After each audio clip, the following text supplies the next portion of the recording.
Hello and welcome to Maundy Thursday's short video. Today I'm suggesting that we could do three things. We could look at the Passover meal and participate somehow in a remembrance of that. We could think about Jesus washing the disciples' feet, and also we could imagine Jesus' journey to the Mount of Olives. So on the notes, you've got a sheet as usual. You'll see that it itemizes things that could go onto that onto your table, perhaps your meal table this evening, that remind us of the Passover meal. So traditionally, there's a green vegetable, there's a sweet fruit paste, a bitter herb, a lamb shank, or if you're vegetarian, a beetroot would do, or some beetroot, an egg, usually hard-boiled, unleavened bread, and some salt water.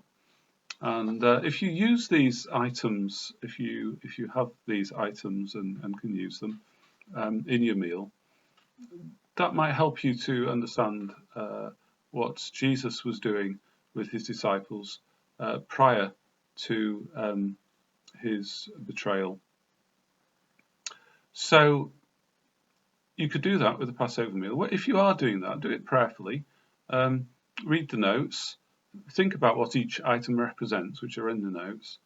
And maybe you could retell the story to yourself or one another, if there's more than one of you, of the Israelites as much as you can remember. The second thing that you can do is to wash, not to imagine that Jesus is washing your feet. And that's a prayerful thing to do. So you could take some time with that. Again, there are notes about this. Think about your feet. Imagine Jesus bending down and washing your feet.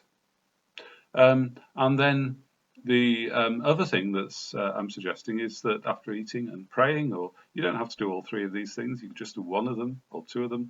Imagine going to the Mount of Olives with Jesus and the disciples. Perhaps you could change your position in the chair or walk around your house or your room as if you were accompanying Jesus. And when you get to a plant on the window ledge, or maybe if you have a garden, into the garden, you could then perhaps recall or read the story of Jesus' betrayal from John's Gospel. It's John 18, 1 to 11.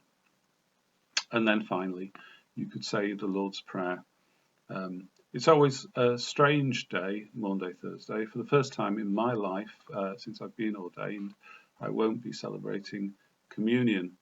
That makes me sad. I think we're all in a very unusual situation at the moment, and maybe you're feeling isolated and cut off. But actually, in doing these three things, you are joining with Christians across the world.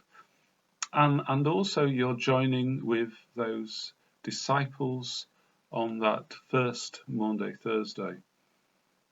So you're not alone. And Jesus, who washed the disciples' feet, is close at hand and wants to touch you with his care, his compassion, his love, and is willing to go even on this journey to the Mount of Olives and beyond, for the sake of that love. So I hope you have a good day. It's always a difficult evening, but may God be with you, and let's pray for one another.